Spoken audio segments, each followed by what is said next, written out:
The air crackles with anticipation. It's the kind of tension you feel before a storm, the kind that precedes a seismic shift. For years, the music industry has operated under a set of unspoken rules, a carefully constructed hierarchy with Beyoncé and Jay-Z sitting firmly on the throne. They are the Carters, a brand synonymous with power, success, and a level of control that extends far beyond record sales and sold-out stadiums. But now, a challenge has emerged, a defiant voice daring to question the dynasty. That voice belongs to Nicki Minaj. This isn't just another celebrity feud, it's a full-blown rebellion against an empire. Imagine a gilded cage, beautiful and luxurious, but a cage nonetheless. They are jealous. For many artists, that's the reality of navigating the music industry under the Carters' reign. Success is possible, even lucrative, but only if you play by their rules, adhere to their image, and never ever challenge their authority. Nicki Minaj has always been a disruptor, a force of nature who refuses to be silenced. But this time, she's not just stirring the pot, she's threatening to shatter the entire foundation. The first shot fired was subtle, almost imperceptible to the casual observer. A single word buried deep within Nicki's Twitter feed: camel. It was a seemingly innocuous term, but in the shadowy corners of the internet, it resonated like a battle cry. To those in the know, it was a direct insult aimed at Jay-Z, a coded message of disrespect that sent shockwaves through the industry. Why? Because in certain circles, camel has become synonymous with betrayal and unchecked ego, a label whispered about those perceived to be exploiting their power. But the camel tweet was just the beginning. What followed was a series of accusations, pronouncements, and veiled threats that painted a damning portrait of Jay-Z as a spiteful gatekeeper, a puppet master pulling strings behind the scenes to sabotage careers and maintain his iron grip on the industry. Nicki didn't hold back. She accused him of blocking Lil Wayne from performing at the Super Bowl, not because of talent or creativity, but because of personal grudges. That accusation landed like a bomb, igniting a firestorm of speculation and debate. The timing was crucial. Jay-Z, through his Roc Nation empire, wields significant influence over the NFL, handpicking the talent that graces the Super Bowl halftime stage. To suggest that he would use that power to settle personal scores was a serious charge, one that threatened to expose the underbelly of an industry built on carefully cultivated images and strategic alliances.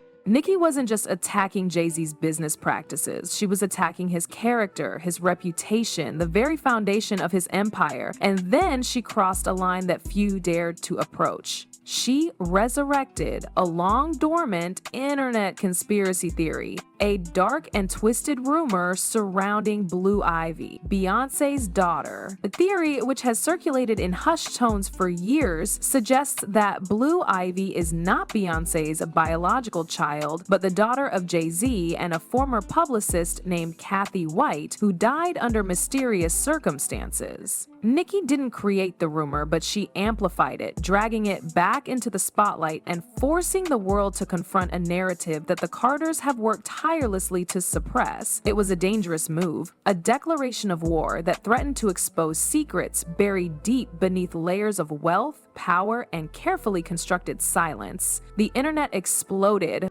The Blue Ivy theory, dismissed as a fringe conspiracy for years, was suddenly trending worldwide. Think pieces dissected every angle, social media timelines overflowed with speculation, and the Carters' carefully constructed image began to show cracks. They remained silent, of course. Silence is their shield, their weapon of choice. But this time, the silence felt different. Heavier, almost fragile. Others began to emerge from the shadows. Foxy Brown, a hip-hop legend with her own complicated history with Jay-Z, dropped a cryptic message: "A MF alive could stop my story." The implication was clear. She knew something explosive, and Jay-Z had allegedly done everything in his power to keep it buried. The internet buzzed with theories about a rumored NDA, a silence tax Foxy had supposedly paid years ago. Then came Carmen Bryan, Nas's ex-girlfriend, who reignited old flames by confirming her long-term affair with Jay-Z while Beyoncé was ascending to solo superstardom. She claimed she even got pregnant, only to lose the baby. Fans connected the dots, weaving a narrative of betrayal and hidden truths. But Nicki's onslaught wasn't just about rumors and whispers. It was about power. control, and the alleged abuse of both. She pointed to Jay-Z's legal team's aggressive tactics in shutting down lawsuits, particularly one involving a man named Rymir Satterthwaite, who claims to be Jay-Z's son. For over a decade, Rymir has been fighting for acknowledgement, not money, but Jay-Z has allegedly dodged paternity tests, filed sealed documents, and exploited legal loopholes to keep the truth hidden. The phrase "dismissed with prejudice" ads became a recurring motif, a chilling reminder of the Carters' ability to make problems disappear. It was the same phrase used in a case accusing Jay-Z of an alleged assault involving a teenager years ago. The case vanished, no testimony, no discovery, just erased from the headlines. Nicki's accusations resonated because they tapped into a long-held suspicion that the Carters operate above the law, that their wealth and influence allow them to silence dissent and bury uncomfortable truths. Her supporters saw her as a David facing a Goliath, a lone voice speaking truth to power. The industry, meanwhile, watched with bated breath. Artists, executives, and media outlets tiptoed around the controversy, afraid to pick a side. The Carters' reach is vast, their power undeniable. To cross them is to risk professional suicide. Even Stephen A. Smith, the outspoken sports commentator, found himself in the crosshairs after defending Jay-Z. Nicki unleashed her fury, mocking his image and accusing him of being a pawn in the Carters' game. Her husband, Kenneth Petty, even chimed in, posting the infamous camel insult, further escalating the conflict. This wasn't just a feud, it was a war, a narrative war, a battle for control of the narrative. On one side, you had the Carters, masters of silence, experts at managing their image, and ruthless in protecting their empire. On the other, you had Nicki Minaj, a force of chaos, unafraid to speak her mind, and determined to expose what she believes to be the dark underbelly of the music industry. The stakes were high, the outcome uncertain, but one thing was clear: the game had changed. The silence from Camp Carter was deafening, a calculated move that only amplified the noise Nicki was making. But cracks were forming within their seemingly impenetrable fortress. Birdman and Juvenile, two titans of hip-hop with decades of street cred, publicly sided with Nicki. This wasn't just some flash-in-the-pan beef. This was a coordinated effort, a rebellion brewing from within the very foundations of hip-hop. The old guard was tired of being dictated to, tired of watching their legacies be overshadowed by the Carter machine. They saw in Nicki a kindred spirit, a fearless warrior willing to risk it all to reclaim control. Their support sent a clear message. This wasn't just about Nicki anymore, it was about the soul of hip-hop. Then, Leticia M's name resurfaced. Another woman claimed to be Jay-Z's daughter, allegedly living in a house secretly funded by his team. The twist? No pictures of him allowed. It was a bizarre detail, a chilling glimpse into the lengths the Carters would go to maintain their carefully curated reality. They didn't just build an empire, they built a filter, a system designed to decide who shines and who fades into obscurity. The Super Bowl, that glittering stage of American entertainment, became a focal point. Lil Wayne, a lyrical genius and a legend in his own right, admitted the rejection broke him. Those words hung heavy in the air, a stark reminder of the human cost of power. Was it talent that determined who graced that stage, or loyalty? The answer seemed increasingly clear. Nicki wasn't just talking about business, she was talking about betrayal, about the psychological toll of being iced out by the most powerful couple in music. What happens when the Carters decide your relevance has expired? When your name gets quietly deleted from playlists, events, and collaborations overnight? It's not coincidence, it's control. The equity and title, that artist-owned streaming platform, became another battleground. Nicki, one of the loudest voices promoting the platform, allegedly saw her promised equity vanish as soon as the money started flowing. Buried contracts, legal fog, and quiet rights transfers conveniently kept the Carters protected. It was a familiar playbook, the same one allegedly used in much heavier situations. Remember Rymir Satterthwaite's paternity case? Jay-Z's legal team reportedly argued he didn't own any property in New Jersey to dodge jurisdiction. Later, records surfaced suggesting that wasn't true.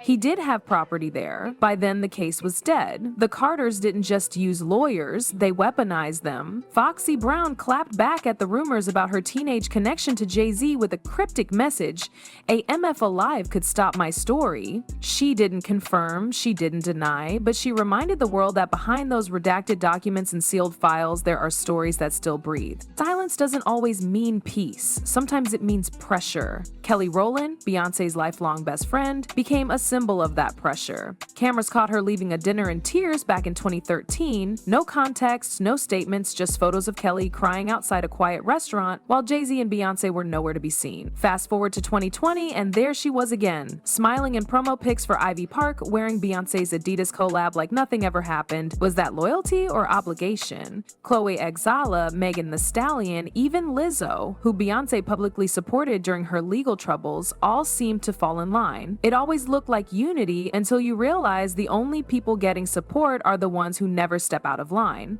That's not solidarity, that's control dressed up as friendship. The Grammys became a stage for subtle power plays. Jay-Z, smooth as ever, said, "The most Grammys, but never album of the year." That doesn't work. No yelling, no profanity, no meltdown, just ice-cold control. Precise, poetic, and powerful. The man knows how to cut without raising his voice. Compare that to Nicki's digital outbursts, raw emotion, real passion, but a delivery that, while attention-grabbing, lacked that same calculated precision. Nicki was torching bridges, calling out the machine, and dragging every name tied to it. She knew exactly what she was risking, her career, her brand, maybe even her peace, but she was still charging straight at the throne. Maybe she finally realized what happens to the ones who play nice, the ones who smile through betrayal, who wear Ivy Park with tears still fresh in their eyes, who trade truth for access. For all of Nicki's chaos, the Carter silence was more dangerous. It worked.